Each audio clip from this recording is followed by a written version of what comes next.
Hi, family. Hello, family. Hi, family. Hello, family. Well, welcome everyone who's online, and you are either in Facebook or you are in the YouTube channel. I guess I want to test this. Um, Maybe if somebody could write a comment to say, "We see you, we hear you," on both Facebook, and maybe somebody could write anything on YouTube. That'll let us know that you could hear us and you can see us.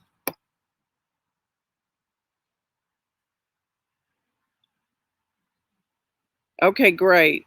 So we're going to get kicked off. We thank you for those of you who have been able to join. For those of you who are unable to join, you'll be seeing this in repeat. You can see it both on our family YouTube channel, and you can see it in on the family Facebook page as well. We thank you for taking the time. We'll spend about maybe 90 minutes together for our first day of our virtual family reunion. Hopefully, if you did not order your t-shirt, please do. Um, we would appreciate it. You always have to have your reunion t-shirt game going on. So why don't we start with our slides?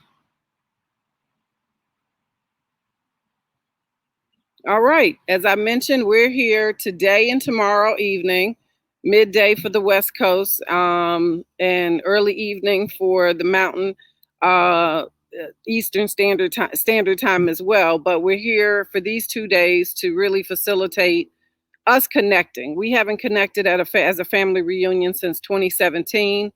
And we felt it's important as we kind of come out of this pandemic and into going into next year when we will restart our face-to-face reunions. So we hope this next 90 minutes and tomorrow night is equally informative and enjoyable for you. Welcome. We really do appreciate your time this evening, or even taking the time out to watch the replay. We appreciate it. We also will appreciate your feedback. In addition to your participation, we appreciate your feedback. This is our first ever virtual event. It's not easy, but we're going to try to make this work, and we would really appreciate your participation and any comments and constructive criticism you can offer. So, as today and likely going forward, we will be, our streaming capability is through our family Facebook page. So, if you are a member of our family Facebook page, or anyone you know is a member, they can watch it live via Facebook. Also, we have created a YouTube family channel. We had a technical issue tonight. Our family channel will be available tomorrow evening for tomorrow night's reunion evening, but this will be a live, ongoing areas where we will post videos. If we have future virtual events, this will be available. For the YouTube, there is no call-in. Both platforms, we really will be leveraging the comments or the chat section to really help facilitate. So if you're in Facebook, you can write us a real-time comment, and our technical facilitator, who is our family marketing person, Brittany, will publish that on the screen. For those in YouTube, you are also welcome to put a question or comment in chat. We will help get that back to the larger group. It will be in video, but even if you have a question to the family planning team, we will publish any answers as well after this. But we're going to try to watch the chat, and if so, we can put some of the comments up on the screen as well. And then after this, we are going to facilitate a very casual gathering. So we ask that there's a Zoom link in the Facebook page. We'll put it in the chat for our YouTube, and you're welcome to join us via Zoom to have sort of a virtual happy hour. Alcoholic, non-alcoholic, even bring dessert if you want to. But we do appreciate you participating via these technical platforms. And we know not everybody is technically savvy, self included. So we appreciate your patience. All right. So we're going to get into what we're going to talk about. First and foremost, I want to introduce you to the family planning team. Those are the individuals who I work with and have been working with since we had the Portland, probably since about late 2018, 2019, in preparation for our prior face-to-face that would have happened last year. We've continued on and focused on this virtual event and really trying to make sure our reunion experience going forward is sustainable long term. So I think I wanted you to all to get to know those members. If after this presentation you have a passion to be involved, you're welcome to reach out to any one of us, me definitely, and we will include you. But I'll talk about that a little bit more later in the presentation. The focus today is around the history and the future of the family reunions. We had to ask ourselves, given our distance, given our growth, do we continue this? This was a very strong family link when we had our elders and they had their kids. But as we've grown as a family, gotten broader in distance, we four came together and said, do we keep this up? And it does take work. It does take people. It does take time. It does take participation. But we're committed to this in respect of our elders and our family legacy.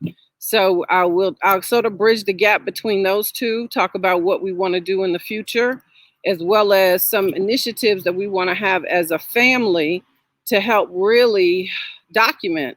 We had a lot of oral elders back in the day. Now we're at a place where we're so deep and wide as a family. How do we really come connected and also get our history documented in a way that in 50 years we can understand who the Hytches were and are. And then we, of course, have the family happy hour. Tomorrow, just kind of go back for a second, I do want to give a heads up for tomorrow. One of the elements that we're bringing into the family reunions is around health. This was all before the pandemic, but I think the pandemic has definitely brought it present for our community to be aware. And where we have medical professionals in our family, we want to leverage them. So we are leveraging one of our family members who will do a really good, informative discussion on COVID. She is a doctor. She's married to one of our cousins. And we really do appreciate Dr. Natalie Moore coming to the table. She'll be a member of our team. Her and other members who want to be involved, like Danielle Grimes, will help really shepherd our future health initiatives or health info sessions. We will talk a little bit more about our face-to-face family reunion, which will happen in the summer this time next year, and then talking about what you can actually do to help and support the overall family team, as well as the family in general. And then we're also having another casual happy hour after tomorrow. So at this point, we're going to switch it. We're going to introduce ourselves as a family team. I'll start. But we will have, for me, I am Kelly Hytche. I live in Princeton, New Jersey, and I think I'm a part of, from a tree perspective, I am under Roosevelt Hytche. He is my grandfather, Roosevelt and Mildred Hytche. My mother is Janice Hytche, and I help shepherd both the Facebook page along with Brittany, but I was the host of the 2014 reunion. I've gone to probably all but one reunion all of my life, and I look forward to keeping our legacy going. Hi, I'm Brittany Kirkland. I live in Las Vegas. I am the daughter of Edwina Hytche and the granddaughter of Roosevelt Hytche. I assist with social media, our Facebook and Instagram pages. So feel free to reach out to me if you would like to see more things, different things, if you have any suggestions, or if you would like to help out.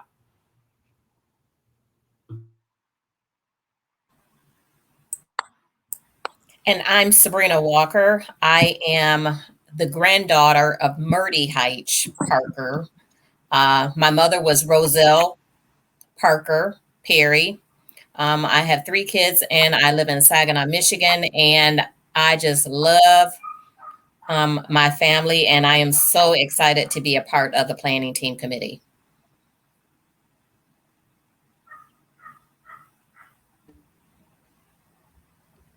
Hi, my name is Pam Rogers. I live in Tulsa, Oklahoma. I am the great-granddaughter of George Papa and Susie Hytche. I am the granddaughter of Willie Mae Hytche Rogers, who was their youngest child, and the daughter of Joyce Rogers Jordan. I'm just happy to be a part of this committee. I love everybody on this committee, and I hope more people join. Thank you.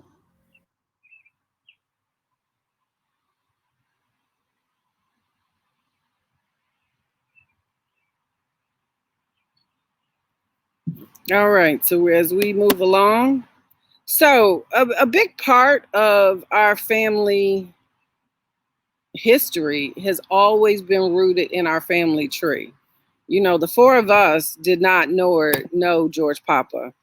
I, Pam, and definitely Sabrina had the luxury of knowing many of our elders were at that age. So this tree was real, it was live, and but it's been the root of who we are. It defines who we are.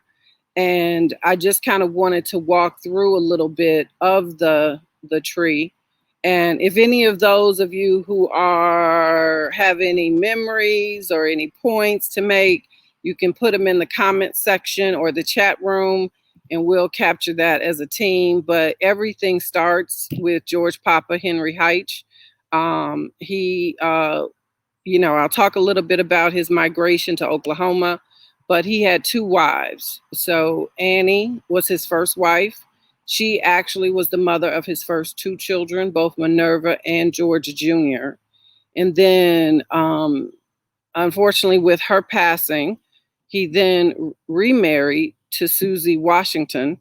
So Susie Washington Hytche, who is the great grandmother of the mother of the remaining 15 children and the great grandmother of the 4 of us, and likely many of you who may be watching. But hopefully we do have descendants of both George Jr. and Minerva a part of this as well. So this definitely created a very, very large family, as you can imagine, with 17 children. The porch picture is sort of like the one picture, and I have a bigger version of that as we go in the presentation. But these 2 things sort of rooted in our family history, and it's such a blessing that we actually had, family members who thought to formulate the tree concept and really, lay out, especially for a family so big, as well as that there was photography back in the day that we could even get the picture that we see on the screen, which was a picture on the front porch of the big house. So I think that is one of the reasons why, if you look at the 4 of us, we're rooted in maintaining the legacy, because so much hard work went into defining the Hytche legacy to be able to create this picture and have it for X amount of years. I mean, we have been doing reunions for a very long time, and it's important for us to continue this legacy. We think it would be disrespectful, given the work and effort that went through not just our elders, but the first and second generation after that helped maintain this to date. One of the things that you'll see is that we do have 3 names for the years that I was a part of the reunions. I never understand. We've gone from 1 name to 2 names to 3 names to 4 names even at one point. So I think what's important is what's the root of those names.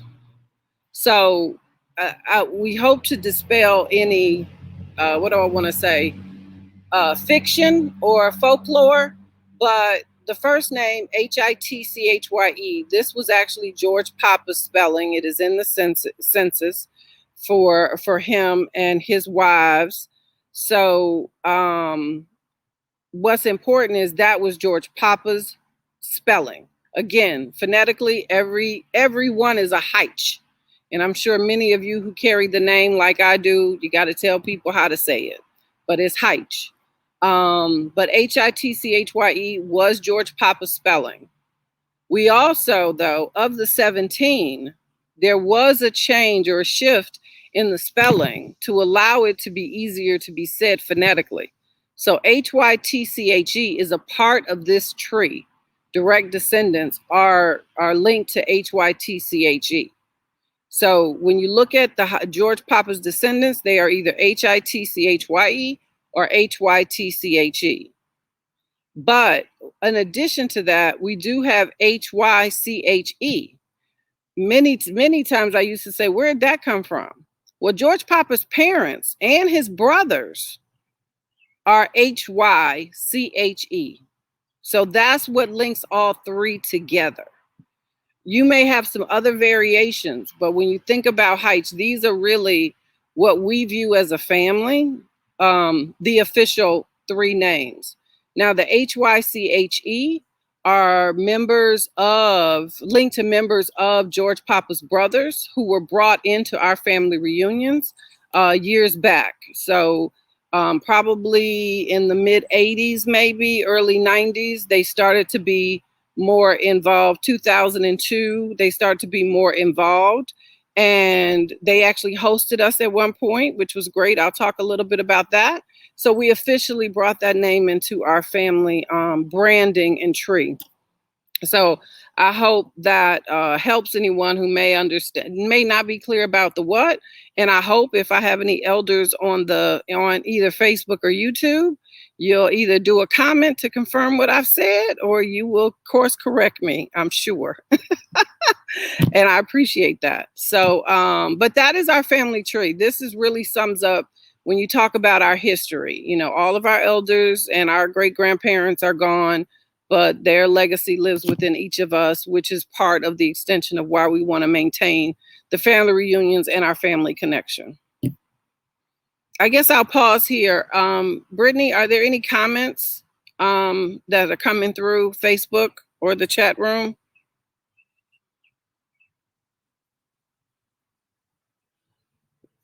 Vadrine is here. Hi, Vadrine. Anita and Paula Robinson is here. Hello, family. We appreciate you. Great. And as you make comments, we're pushing them to the screen and the people on YouTube can see them as well. So thank you. All right, we can go on to the next slide. So when we talk about our family history, you know, I will say I think I was in my early 20s, but we were so blessed to have the Hytche family host us, the Hyche, who are rooted from Alabama, Tuscaloosa area, which is where George Papa is originally from.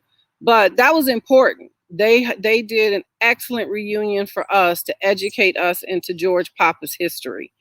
And that was important because we can see beyond what we just see and know out of Oklahoma. So from that, you know, all three, both George Papa and his two wives, were born in Alabama. So our roots go back to Alabama. Even if many of us thought it started in Oklahoma, we really are rooted in Alabama. And then we come through Oklahoma, and then we all have spread out across the globe ourselves. And so with that, you know, George Papa was pretty, I guess you call it capitalistic. You know, he was an entrepreneur. He owned a grocery store, a cotton gin, a sawmill, and he had 150 acres. I mean, let's think about it. So George Papa did really well given that time. And I think that speaks to the Hytches too. I'm sure many of us, through various obstacles or whatever, we are some hardworking people. We are a hardworking family, and it starts there. And I think that's a proud legacy to have. And I think it's equally a proud legacy to maintain and keep. So I do think and hope that George Papa's story is also very inspirational for all of you as well, just to be, a successful entrepreneur. But we know the history was that there were problems that arose in the sense of the safety and security of his family. There was danger given that there was a situation with a white woman and his son Goldman, and George Papa had the foresight to think about, you know what, I got to get my family out of here. Those times at that time, that was a very dangerous time. And basically he got his wagon together and he pulled his family out, all at that time. So majority of his children were born in Alabama. He had then a few more once he got to Oklahoma, but the number of children that he had at that time, he had to leave. And I think that also very much speaks to him as a man and a provider for his family, saying, you know what, my family is at risk. I have to go. This is dangerous times. So with that, he loaded up, 3 wagons we were always told in our folklore, and basically went so far till he got to a certain point in Alabama, and then they were allowed to board a train to Oklahoma.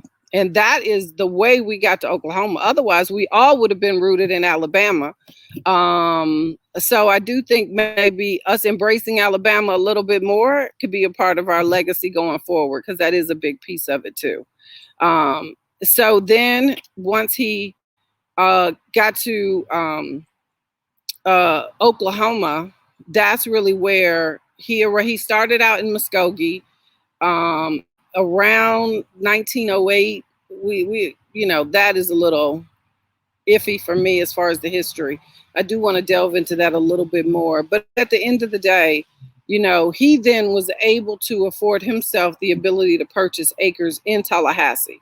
He rented land initially, but he did eventually purchase land, which as a family under the Hytche, there is descendants who own part of that land, but it's still within the Hytche family that is owned, where he then built his big house. And he had a few other things on that house, but the big house was really the root of and the source of everything for both the family and community. And he was one of the more prominent families. Hytches were one of the bigger Black families in Tallahassee. And I think if you don't know, Tallahassee is one of the many Black towns of Oklahoma. Oklahoma has a very unique history with African Americans. We've heard a lot this past year about Tulsa, and unfortunately the riots in Tulsa during that time. But in other parts of Oklahoma, you had Tallahassee, you had Redbird, you had actual Black towns where you had, Black wealth. I can say one story is Dr. Minor delivered probably most, if not all, of the kids for George Papa who were in Oklahoma, and or George Papa's grandkids. And that's a Black doctor. And that's a really, I guess it was always a proud thing for me, knowing my family came from a Black town, Black professionals, Black owners of different things, Black landowners. So Tallahassee, I can only imagine what it was like during the time that George Papa was there and helping the town, grow and establish itself. Any questions, Brittany, or feedback up until this point? Eloise is here. Excellent. Excellent. Okay, let's keep going. Excellent. Excellent. Okay, Brittany, we can go to the next slide. So let's take a closer look. I think what's interesting is the pictures. I mean, and one of the things that we're so proud of is the fact that we did have pictures. I mean, the fact that photography was happening at that time is so cool. So let's go to the next slide. So this is the famous picture that we have, I grew up with. It is my link to seeing, George Papa and Susie, and just everybody, just the faces. My grandfather is actually represented in this picture as well as Brina's grandmother and Brittany's grandfather as well. So I think what's lovely about this is the preservation of history, which we're still trying to maintain even today, because 50 to 60, 70 years from now, we need to have photographs of ourselves, which is what I'll talk about a little bit. But let's go to the next slide.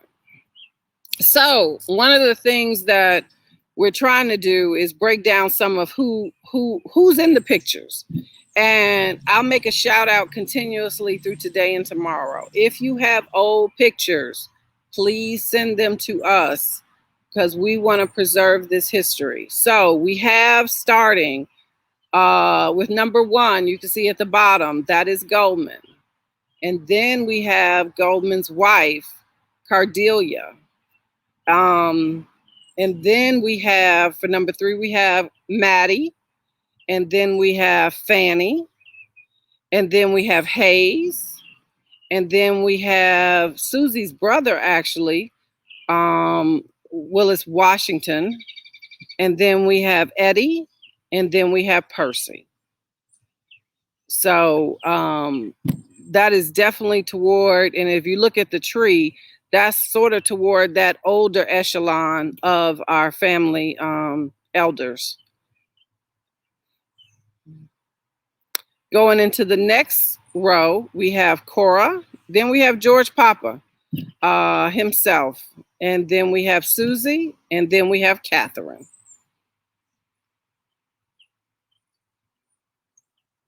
And then in the last lower level, we have Murdy, we have Garner, who was Minerva's son, we have Hoy, we have Roosevelt, and then we have Blanche. This is pretty cool. And having this visual is so important for us to keep this legacy going, just so we know where we came from. So one of the key things that you have when you have reunions, you have the whole, let's do this again. When are we going to get together? Having that family affair, surprisingly, is something that George Papa started years before. This isn't a modern idea of having a family reunion. It really was historically built into the fabric of who he was and how he led his family. And we learned that, and I'll talk a little bit about the elder conversation, but Eloise, who's actually, thank you, Eloise is online and watching this. She really gave us a window into, how George Papa really just kind of created that family connection. And we say Edna and Willie Mae were not born when the picture was taken. Yep, at that time. Thank you, Artelia. But, basically George Papa created this family concept, and that's easy to do when you're all living on the same property in the same neighborhood. But he had basically a property where his family was, and when they may left out of town, but at the end of the day, you always came back somewhere. And when you were trying to bridge that generationally to where we are, we got to recognize we're further apart. We're in a world of technology today, and we're across the United States, if not across the globe. So, always being rooted into what we started is important. That's why that history is important, and where we want to go as a family. So when we talk about our family reunions, the family reunions started very early. So this is not a phenomenon where George Papa was not involved. This was an early on family reunions that really started as early as 1910. So think about the legacy and the length of us having family reunions. And some of you may have not had the luxury of having or going to a family reunion. That's okay, but trust me, they were the best things to have as a teenager and as a kid. Just overall, it was an experience that I personally thought every person in the world had, and learned that nobody else really had what we had, which was pretty cool. So they started early as a broader family. So with that, we have over 11 years of experience doing reunions and keeping our family connected. Like, that alone is a legacy we should be proud of, because that doesn't always happen, as well as it also speaks to the volume of not generations. We could have, if you look at generations are about every 20 years. We could have probably 8 starting with George Papa. But at the end of the day, how many layers of Hytches have been created since that tree was born? And how deep does that go? How wide does it go? And how do we get that whole group connected? Because we are a family.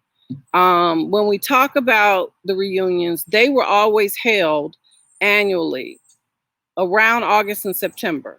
So they had a process even way back then.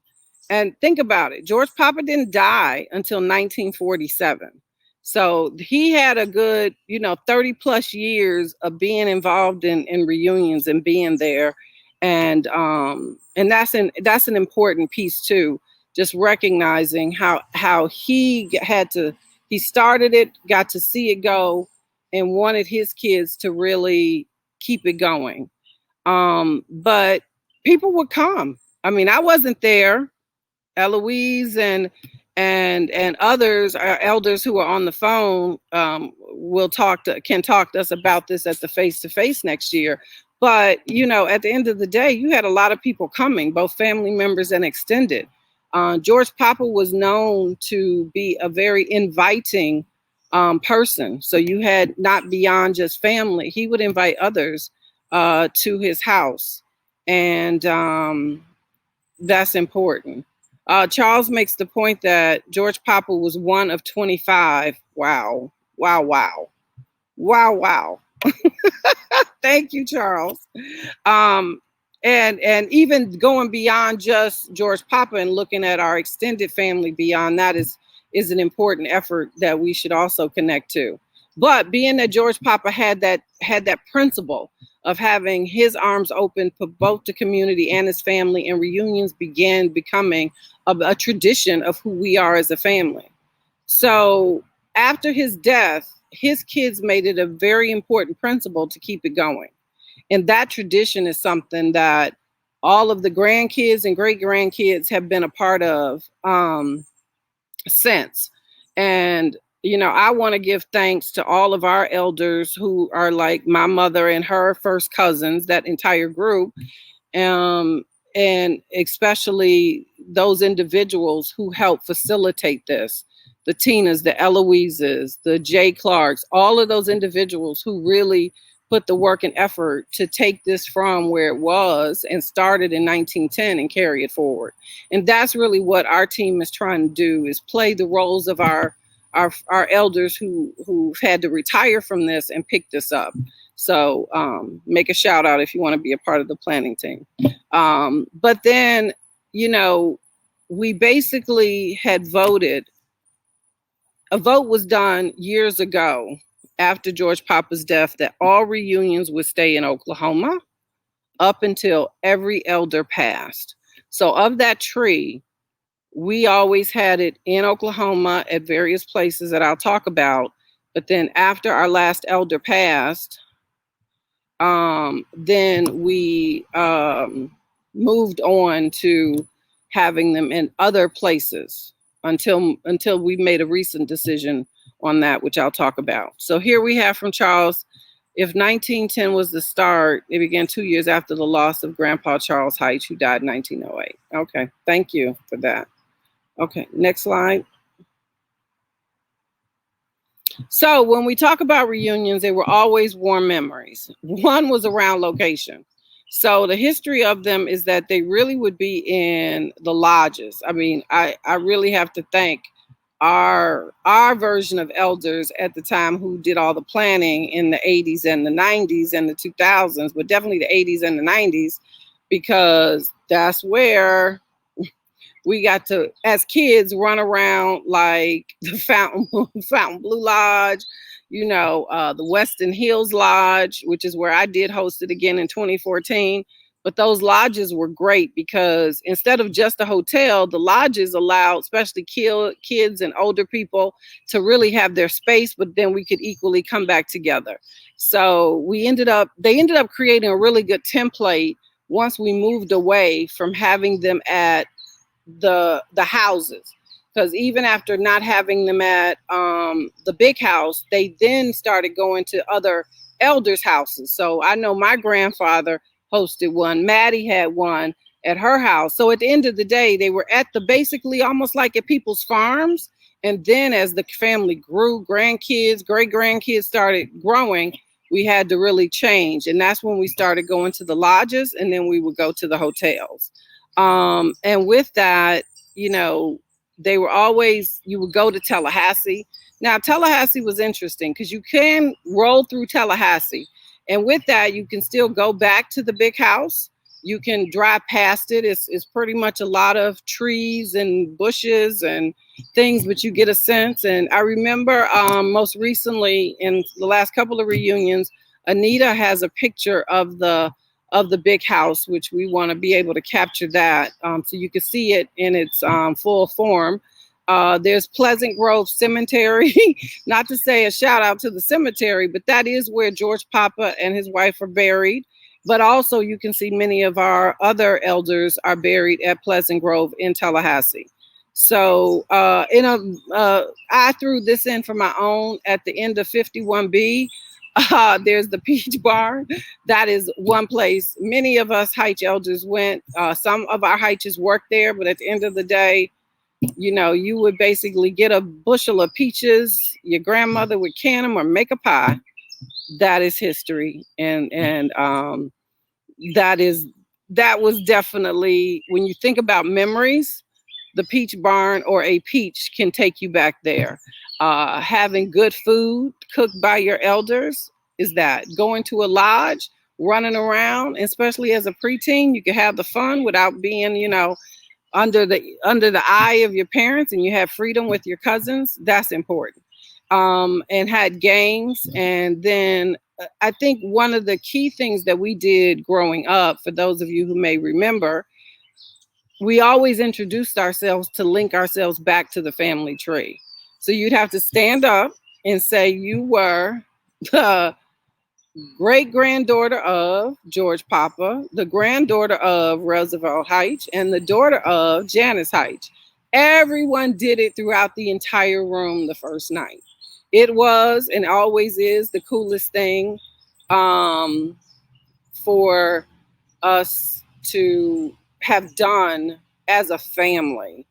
And then another key piece growing up, and I'm going to throw it to my other cousins who would remember this as well, but an important piece that we're talking about today is around history. So we used to have our elder cousin, Jenny Jarrett, would sit us down in like a classroom form and teach us Hytche history. It was serious, but you loved it. You may wanted to run somewhere else at that point, but later on, and as you got older, you saw the value of having that legacy, knowing your family history. And, I'll pause there. And if we could bring up Pam and Sabrina, and I'll ask Pam first. She's our elder.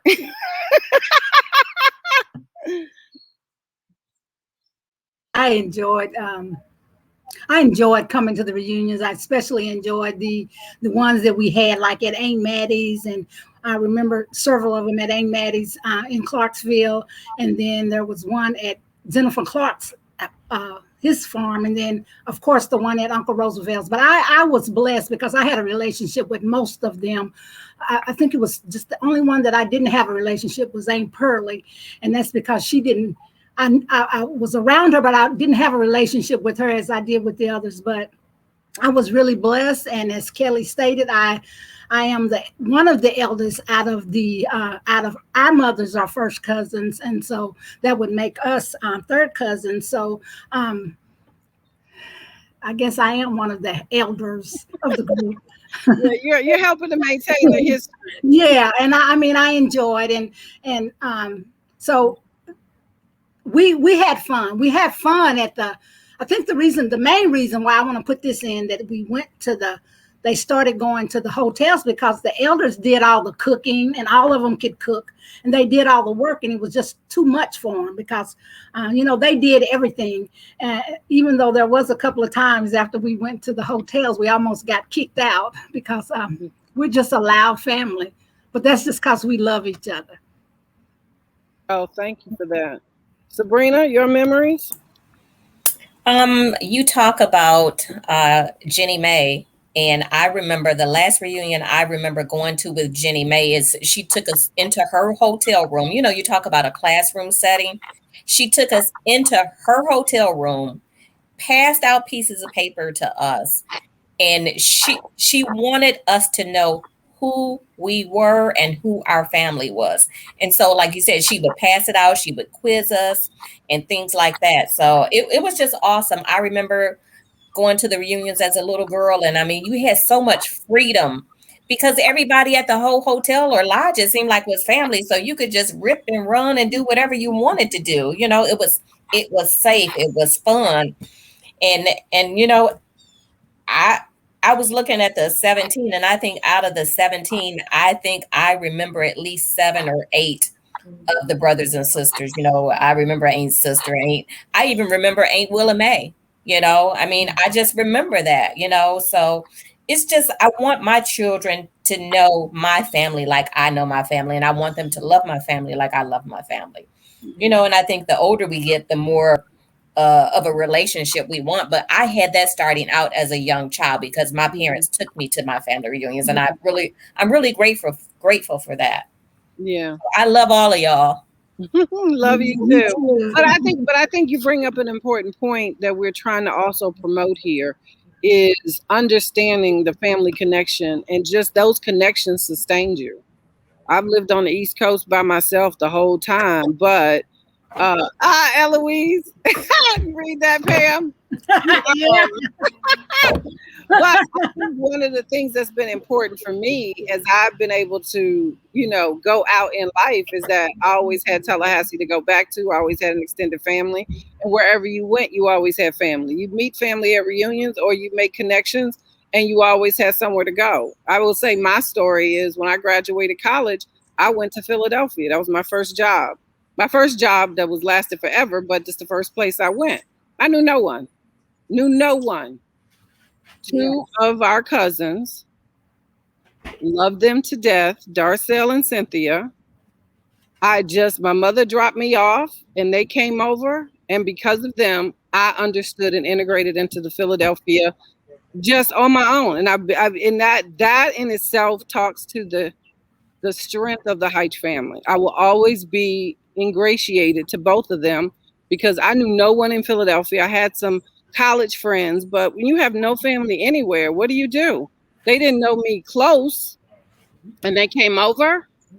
They helped me as I remember Darcel and Cynthia used to let me go over her house, and Darcel too. I had somewhere to go, and that family connection locally was very important to help me, integrate and become an adult. It was helping to transition into adulthood and be an East Coaster person, but we didn't have a lot of family on the East Coast. So that was very important, especially being a first-time college graduate. You're 22. What do you know? But that speaks to Hytches and the family that we are. And hopefully, if people don't feel that, we bring that feeling back to who we are as a family.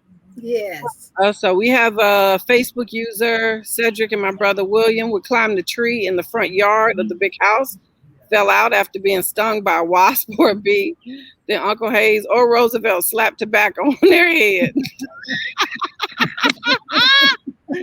That is wonderful. I could actually see that. A lot of the elders had some interesting remedies. So thank you for that.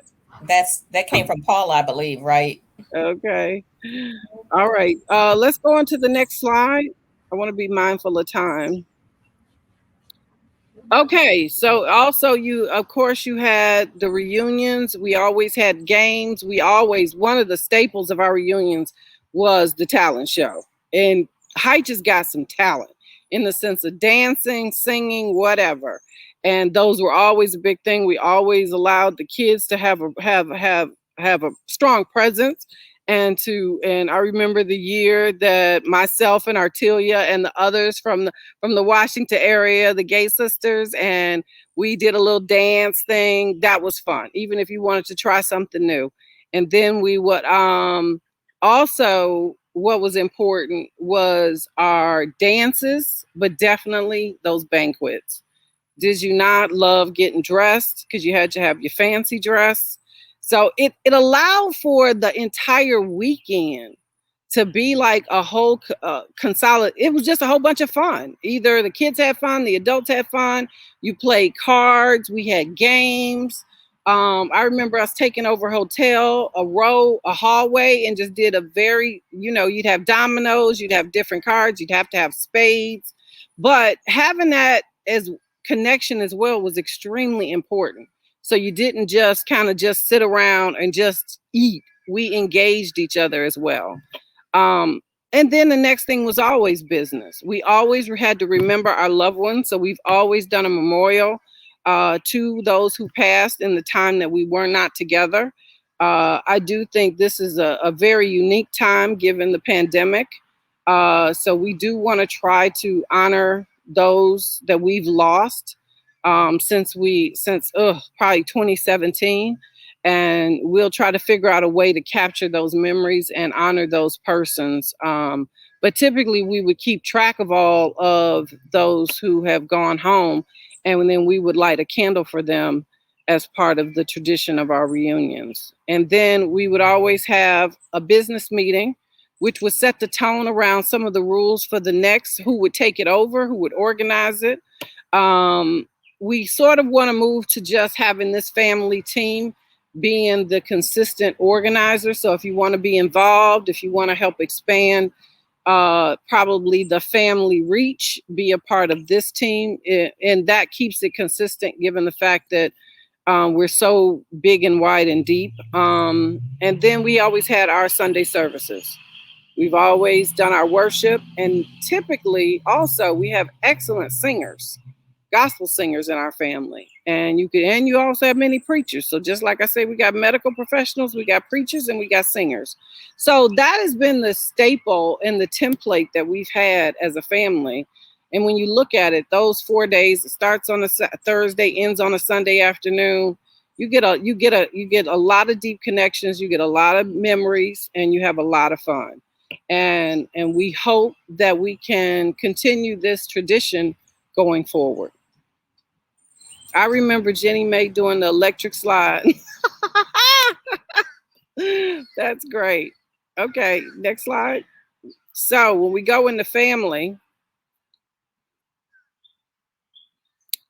we showed this when we were talking about the reunion. So this is where they were being held at the farm. And if many of you don't have memories of, as myself, Sabrina and Pam were talking about, having a relationship with some, I had the luxury of starting my years out in Tallahassee and then going every summer. So I did know a lot of the elders as well. And I can do a shout out. Artelia was one of my first teachers, was my first teacher. So I had the luxury of having my cousin as my first teacher. But some of these faces may be familiar to you. So, and I do put a shout out to Artelia. She's like our family historian to keep us honest around who is who.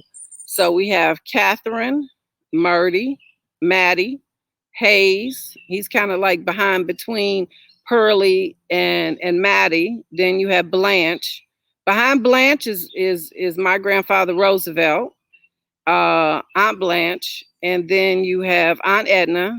And you have Aunt Willie Mae, and then you have Aunt Cora. And I definitely remember Aunt Willie Mae. My grandfather would visit her almost every day. So that was important. Okay, let's go to the next pic. So this is another picture at a farm. I think Pam thought this was at Aunt Maddie's house. as well. So we have Aunt Willie Mae, Aunt Cora, Aunt Pearlie. You have Uncle Roosevelt for Minnie, Uncle Hayes, Aunt Maddie, and then we have Matthew Palmer, we think, and then Aunt Catherine. And if you look way over there on the bench, that is Brittany's mom, Edwina Mae Hytche.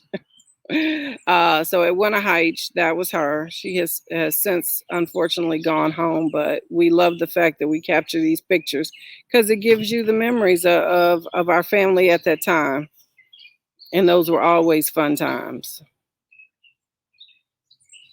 So one of the traditions that we started, as you saw, before it was fashionable.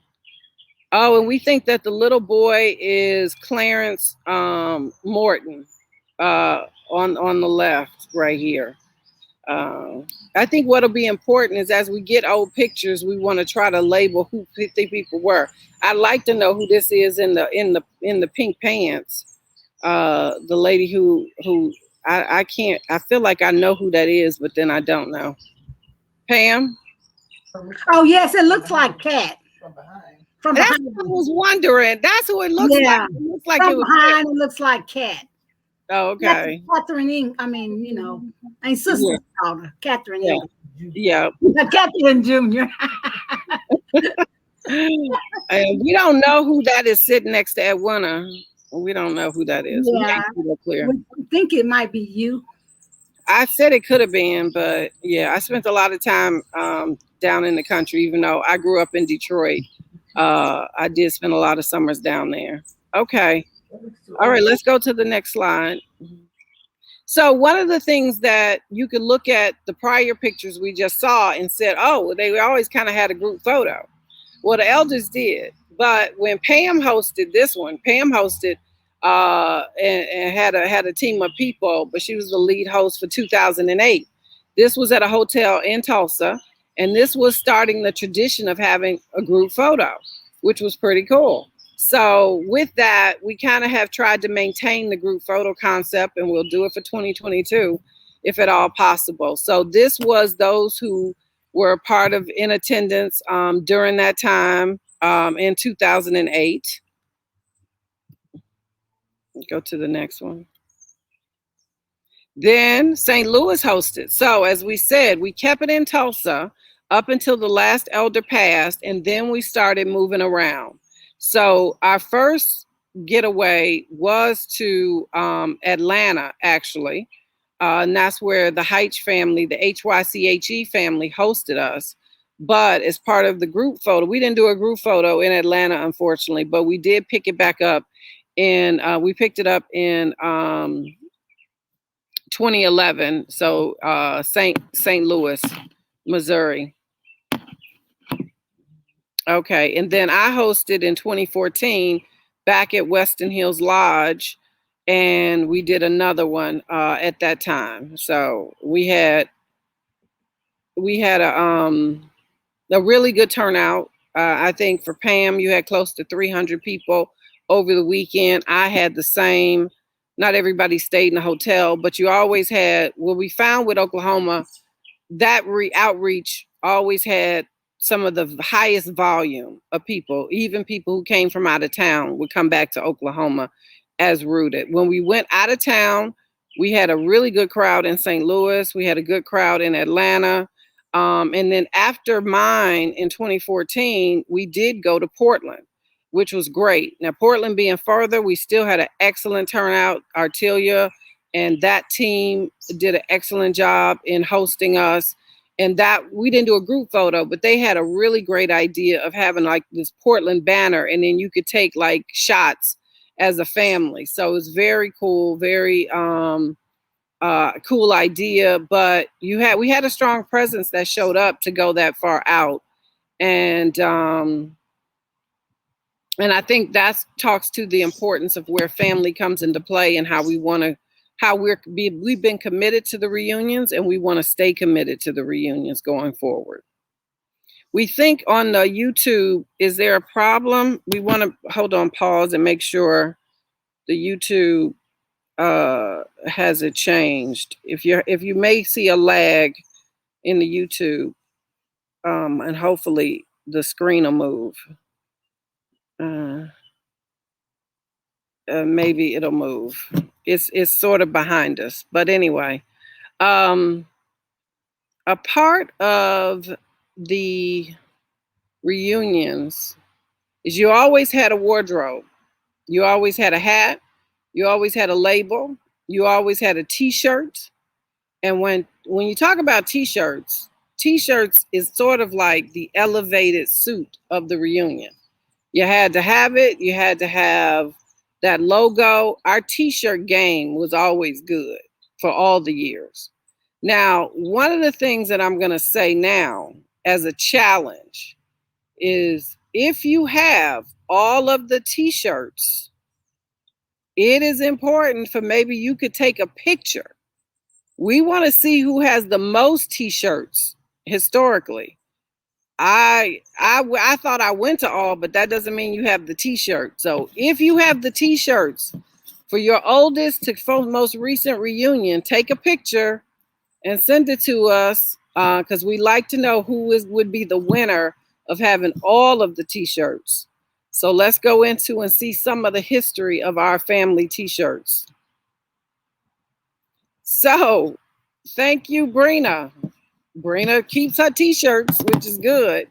So I hadn't even remembered this, but we had 1991. We had sort of an emblem with a map, which was interesting. And you can also see the name evolution. You can see where we were like Hitchye-Hytche, and then we ended up getting the Hitchye-Hytche-Hyche. But we always had really good T-shirt game. As you can see, we kind of always have had the tree. Typically, the tree would be represented. Don't move yet. Let's go back. So you see 1991, we were able to get 1994, which is great. Then in 1999, we actually had a 20-year weekend commemoration. Now, this one was interesting because it listed a lot of the names. Hi, Mom just said, take me home so I can look. That's great. Yeah, let's see. I would like to know who has the most oldest T-shirt. So we know we got 1991. Who has them before then? Especially if you look at 1999, there were T-shirts at least from 79 to 99.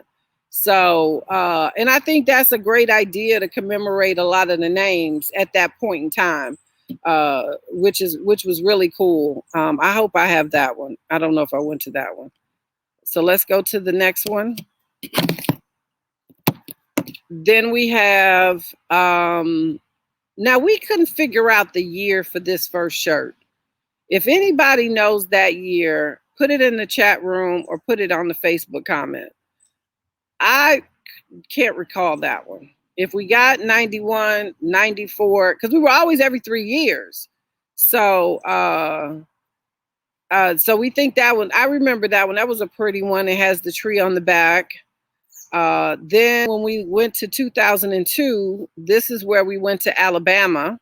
So this is where that was great. They did an excellent job. They rented a bus. I mean, those memories are so strong because they did such a good job at hosting us and really showing us around where George Papa's footprint was as well. And that's when we added their name to the T-shirt. And then, you know, looking into the past, if you notice, there's a theme to these, and we got more focused on themes going forward. And then you have the 2005 family reunion as well. And that was around building bridges. Again, theme, pictorial, which was pretty cool. No, St. Louis, just to be clear, St. Louis had a turquoise shirt, and I want that shirt. You guys in St. Louis had the arch right here, and then you had the arch on the back with the names of the family. So we need a copy of that shirt front and back. But you guys had a really pretty deep turquoise shirt. As you can see, this year we're orange and white. But Brittany, you can go forward. So then 2008, we ended up with the Building Bridges Across Generations. Again, keeping to the three names. That color was blue and white. And then when I hosted, then you had the St. Louis shirt in between there, but we couldn't get a picture of it. So hopefully you'll send it over. Front and back, please.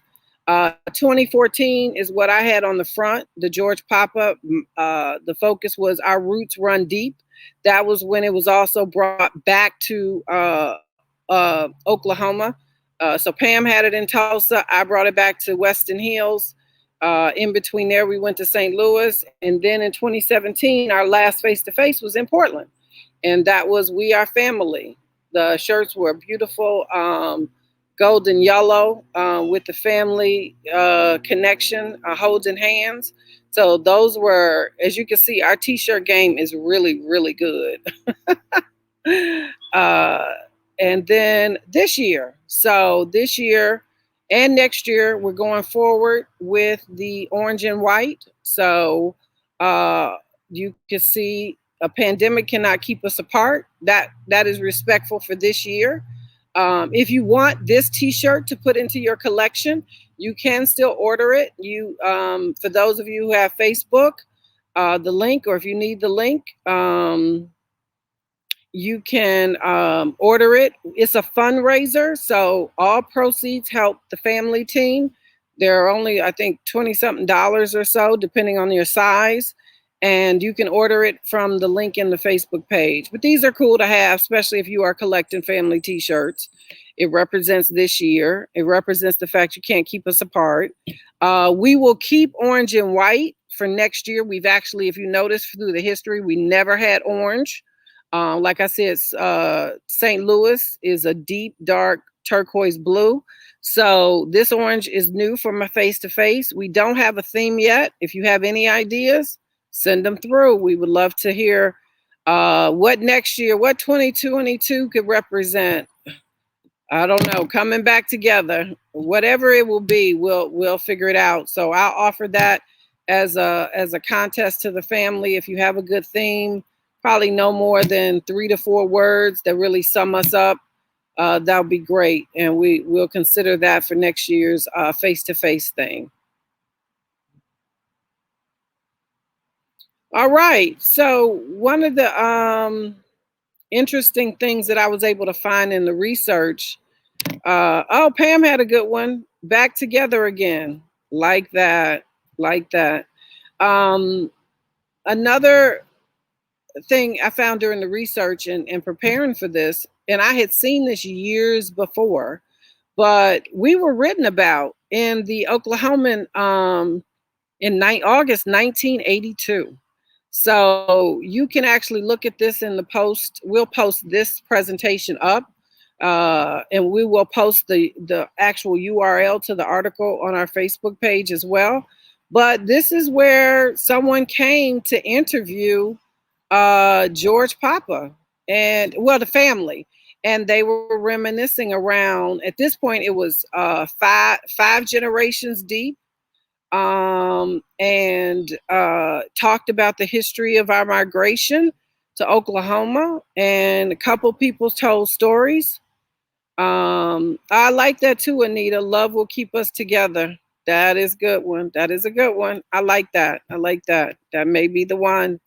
But this article is really good, but it talked through the prominence and the size of our family, the history, the legacy. So if you advance the slides a little bit, even more, so you can see what was important at this reunion in 1982.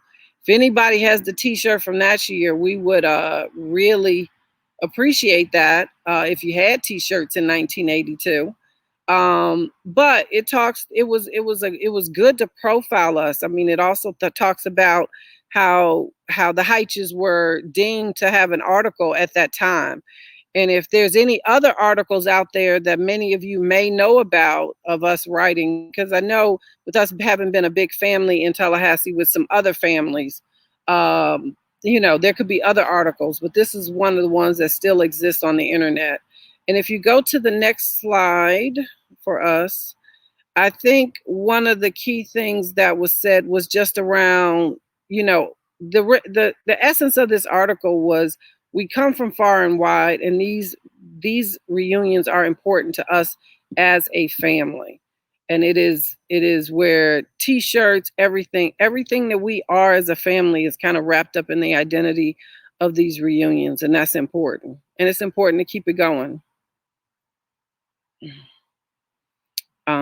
So we don't own our family history. We simply preserve it for the next generation. And I think that I found that that's a common saying that you can find on the internet. I think Cedric may have posted it at some point before, but Cedric Charles, if you guys don't know who I'm talking about, he may have posted it on our family site, but it really speaks to what we're trying to do here. You know, we're all linked as a Hytche, but how do we preserve for the next generation? How does the next generation know who they come from and who we are as a family? So hopefully this video, you can pass this along, ask your descendants to watch it. Hopefully it was helpful. I'll ask my elders to validate that. But we want to talk about next is how do we keep that preservation going forward? So the four of us got together and said, what is going to be the framework for our family reunions going forward? What are the business rules that we're going to have? We think it's important that we do maintain the face-to-face, and we do it every 3 years. So we're going to maintain that beginning 2022, come forward. We're going to have a face-to-face 2022, and then have another one 2025, assuming we do not have another 100-year pandemic in the works. But we work very hard to try to connect as a family face-to-face. Now, one of the things that we do want to bring into the realm is the fact that COVID is real. And I really encourage you to spread the word, to come to tomorrow's session with Natalie. But COVID is real. It is here to stay. And we want to really try to help and preserve all of our individual healths, but also our elders and anyone in our family who's high risk. So we will have some rules of engagement at the next reunion face-to-face.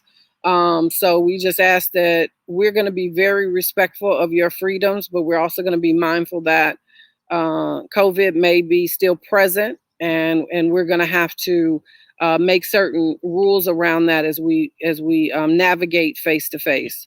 But we hope and would appreciate your feedback on this first ever virtual reunion.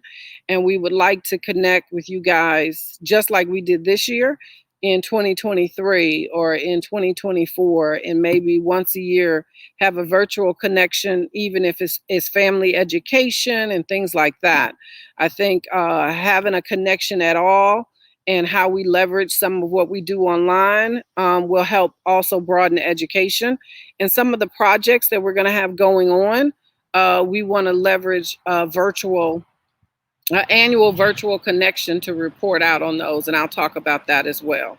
And even if we periodically just have a casual happy hour, virtual happy hour, just so we can kind of connect face-to-face as a family. But I do think, working through the technology platforms is important.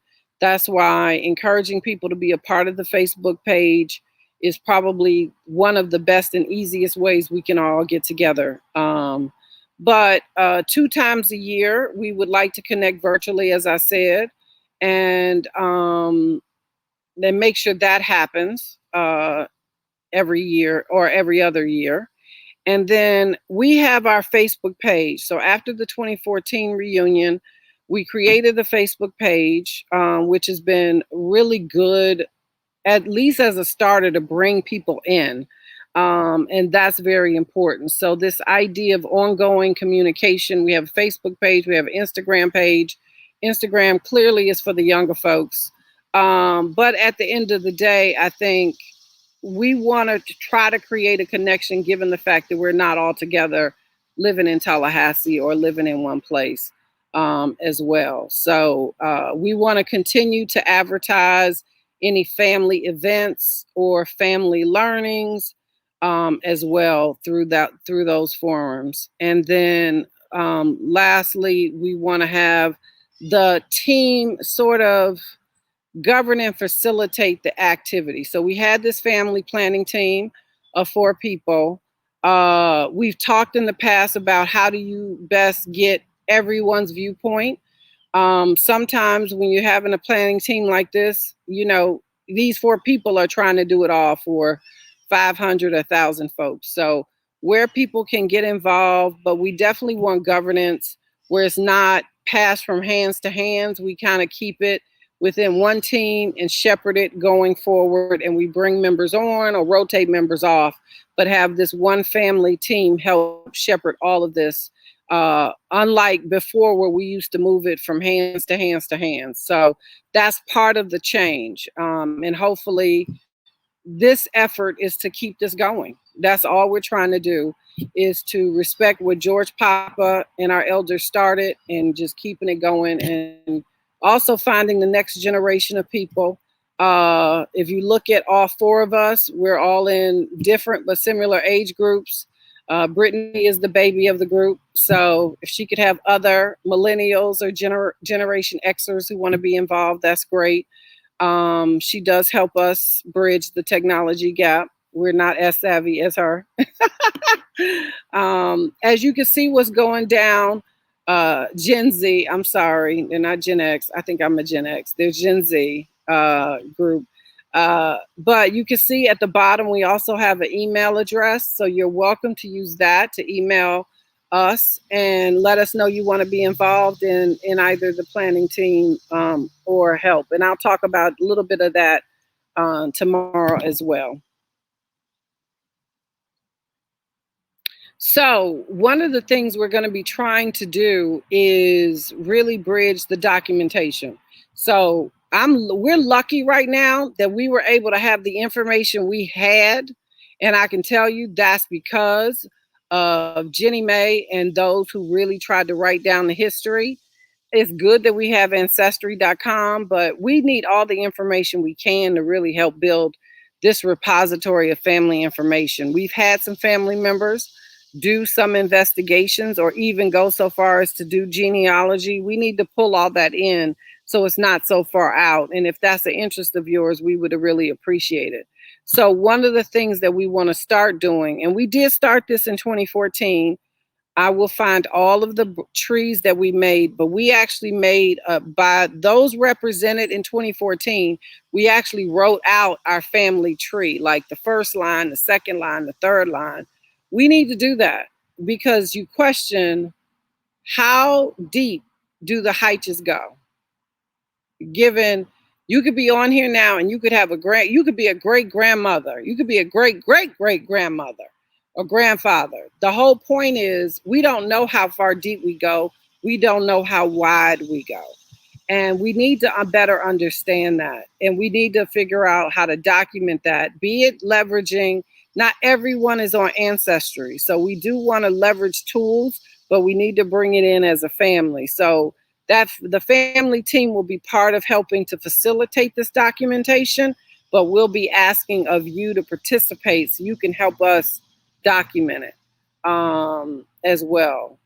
And so that's the first project we have, is documenting all of the branches and the leaves of our family tree.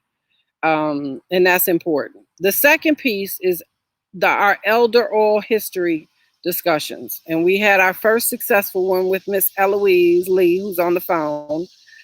She's on the presentation. She's in Facebook. But it was enlightening. But the point of this was to really capture the feedback from our elders and understand what was happening in their lives and our families' lives at that time. So I don't mean to be rude. This was not meant to be offensive, but I will say, if you're 75 and older, we would like to talk to you and we'd like to understand your story and we'd like to capture your stories and your history and your understanding of family and the history you have, you know, in Tallahassee or where you were.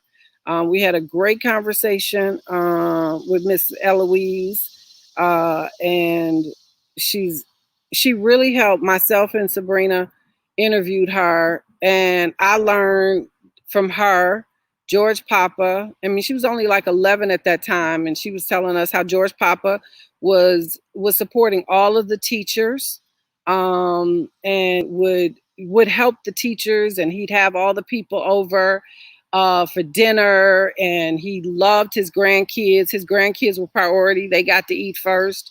He would always have candy for his grandkids and things like that. I mean, that's the type of history we need to understand, because, oh, that's good, Charles. We got one of the largest Black families in America.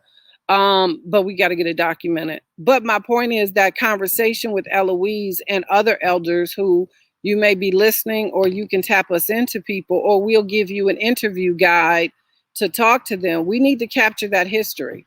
It brings to life their lives, but also the lives of our elders and our great-great-grandfather and whomever. And I think that's important. And Eloise, Brina and I have a follow-up discussion with you. But the point is, that was so important. And for the other elders listening, we will be talking to you too. But I think that's a very important oral history that if we can capture, and to Charles's point, being one of the largest Black families, we need to get this down and written. So the next thing is around photos. We couldn't have done this presentation if we didn't have some of these old photos. We need the old photos. For next year's presentation, face-to-face, Artelia has created an excellent video of some of our elders and their lives. We want to show that to many of you who weren't able to see it in Portland. But those pictures, those stories, that understanding is important. I mean, if we can find anyone who knows anything around Annie, oh my goodness, we would love it. But unfortunately, it's not there for us unless you do have it. So we want to capture people's photos. You can email them to this email address. You can send them, post them on Facebook. But we will be building that family album. And if we have old videos from the reunion for the 2014, we were able to convert old VHS. So we do have a video from a very old reunion back in the day. But any old videos, any old photos of family members, some people had their own family reunions. We want to capture that and build that repository for our family. And one of the things that we did create lastly, and this is on Facebook, we can get it out to you. If you're not on Facebook, you just need to tell us. But we need people's contact information. Part of this is also having a way to reach out to you, because not everybody is on Facebook. You may have email, you may have text message. What's your address? We don't know the footprint of the Hytches, and that's very important. How many people are literally on the East Coast? When you look at the different time zone, how many Hytches exist in each time zone? We don't know. We kind of used to know, but we don't know. And the value of the Facebook page, it does allow a central repository, but we do have a form out on Facebook where you can populate your contact information. It's going to be critical as we move into the face-to-faces for next year. This is how we'll get information to you. We'll definitely leverage social media, but we will also be sending stuff out through mailings. So it's important, if you can, go into Facebook, have a relative, one of the youngins go in for you and fill out the contact information so we have it. And we as a family team can engage you appropriately. So as I talked about our ongoing engagement, we have the Facebook page that was started in 2014. That has expanded. We want to continue expanding that. We have about 460, I think I approved someone today, 67 members. Now, we know we're a big family, so that's just a fraction of who we are. But at the same time, how do you engage all of those people? But also, this Facebook page is for family and family purpose. It is to represent our family history, our updates, family photos, condolences, birthdays for the family. It's very family focused.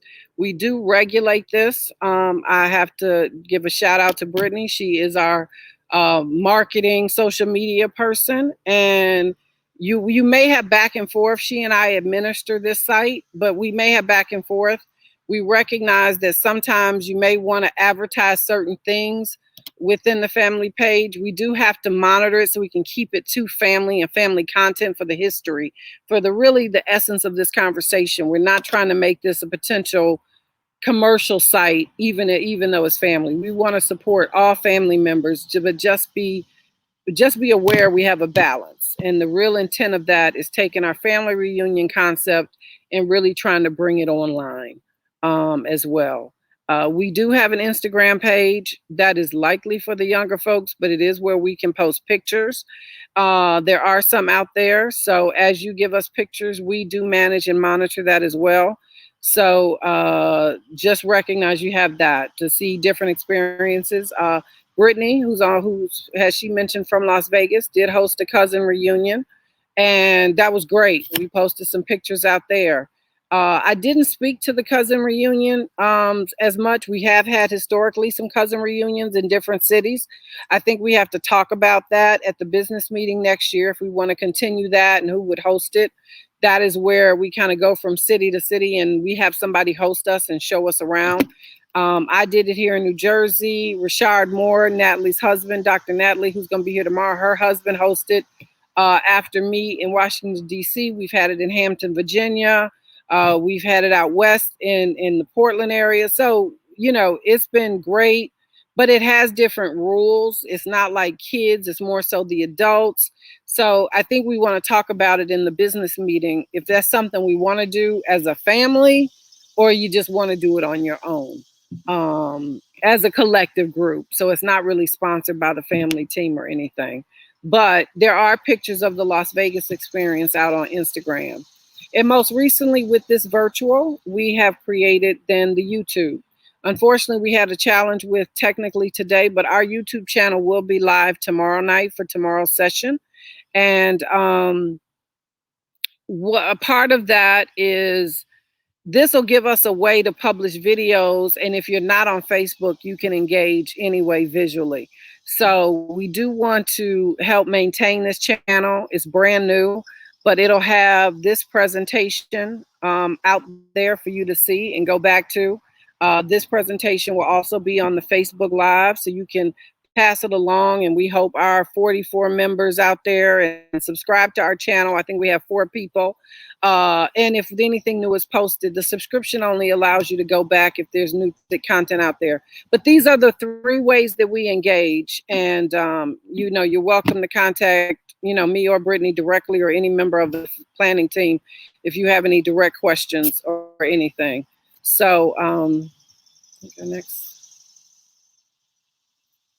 So I just want to say, thank you.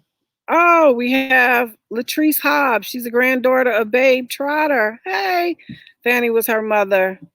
Yes. And I knew her. I knew your grandmother. My grandfather Roosevelt always went by Babe's house. Everybody know Babe. And Eloise on the phone talked about Babe too. So there's a lot of history and love for your grandmother, but I definitely knew her as well. Many of us did. And that's what this is about, especially for those who may not have known other relatives. And this is the connection for those who do know relatives and can tell stories. And I think that's where I want to leave with, as I thank you for your time today, and thanks for those who haven't been here, who are just joining or may watch this on video. We hope that this presentation speaks to the role of the Hytche family, the legacy, the history, the fact that we want to keep this on. We want you to be involved. We want you to be connected. Even if you haven't been, it's your first time, or you've been here forever.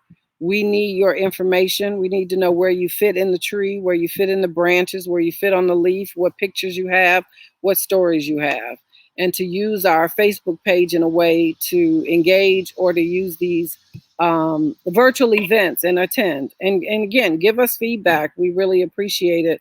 We hope that this has been enjoyable for you during this 90 minutes. But one of the things before I leave, we do want to say a shout out, happy birthday to, oh, thank you, Artelia. We do want to say a shout out, happy birthday to Miss Anita Robinson. She's via Facebook Live. Happy birthday. I think it's funny. I remember having a birthday for one of the reunions before. And so happy birthday, Miss Anita. We will be calling you for an elder conversation, dear. We know you got a lot of history. Anita has always been the one that would bring, she would bring remnants, artifacts. And that was another piece that I missed. I really want to talk about. People would bring history, pictures, we would auction off. But Anita has worked on a quilt for many years, and she would also bring pictures. And we always appreciated that during the reunions. And hopefully we can get a view of her quilt for next year. That would be great. But a part of that is a part of this history. So we thank you and happy birthday, Anita. And, you know, and that's great. Welcome, Bianca Richardson. That's great. And we want to try to get the footprint. So we want to say, hey, everybody. Hey, Devlin. If we can bring back up the 4 of the planning team as we kind of go off and say thank you. And Brittany, maybe you can tell us a little bit about the happy hour. Hi. Oh, so we will have our happy hour now via Zoom. Go to the next slide. I like my slide. I like my slide. Oh my gosh, sorry. I'm one trick pony. So yeah, we will be transitioning to our happy hour via Zoom. I will leave the Zoom link in the comment section below so that you guys can join us. It's going to just be super casual so that we can actually talk to each other. And then we'll do some light moderation. If it's several people in there, we can easily go into separate breakout rooms to break it out so it's not too many people talking over each other. But just grab your, favorite beverage, alcoholic, non-alcoholic, and we can just have some casual chats in the Zoom. We 4 will be there, so you can guarantee you can at least see us. All right, we'll say goodbye. Let's the planning team wave. Bye. Bye. And again, key, tomorrow night, same time, COVID update, our health, kicking off our annual or family health update. And then I'll do a little bit on the continued around what you can participate and how you can participate from a family perspective, and then another casual Zoom. So please join us tomorrow at the same time. Thank you. We'll see you tomorrow. Bye. Bye.